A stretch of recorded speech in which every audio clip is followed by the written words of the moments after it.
प्रणाम है श्री कृष्ण को, जिनकी मधुर बांसुरी का स्वर मन के अंधेरों को उजालों में बदल देता है। प्रणाम है भगवान विष्णु को, जो सृष्टि के पालनहार है। और प्रणाम है उस भक्ति को जो हर कठिनाइयों में भी हमें ईश्वर के चरणों से बांधे रखती है। कहते हैं समय बदलता रहता है, एक मास आता है दूसरा चला जाता है, पर हर मास अपने साथ कुछ विशेष आशीर्वाद लेकर आता है। जैसे सावन भगवान शिव का प्रिय होता है, वैसे ही भाद्रपद मास श्री कृष्ण और भगवान विष्णु को अत्यंत प्रिय है। बहुत पुरानी बात है, द्वारका नगरी में भक्ति का माहौल था। श्री कृष्ण का नाम हर घर में गूंजता था। लोग खेतों में काम करते तो भी कन्हा का भजन गाते, नदी किनारे महिलाएं पानी भरती तो भी उनके होठों पर राधे श्याम का नाम होता।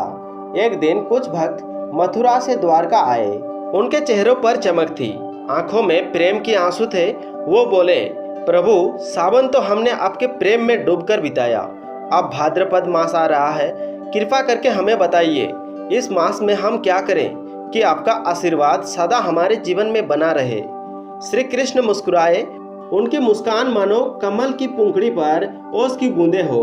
वो बोले, भक्तों भाद्रपद मास केवल तिथियों का नाम नहीं, यह तो एक अवसर है मन को शुद्ध करने का, भक्ति में डूबने का और अपने पापों को धो डालने का।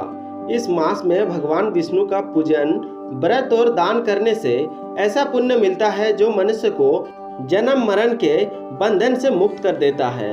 इस मास में जो भी व्यक्ति उपवास करता है, कथा सुनता है, दान करता है और हरि नाम का स्मरण करता है, उसके जीवन के कष्ट ऐसे दूर होते हैं जैसे सूरज निकलते ही अंधकार भाग जाता है।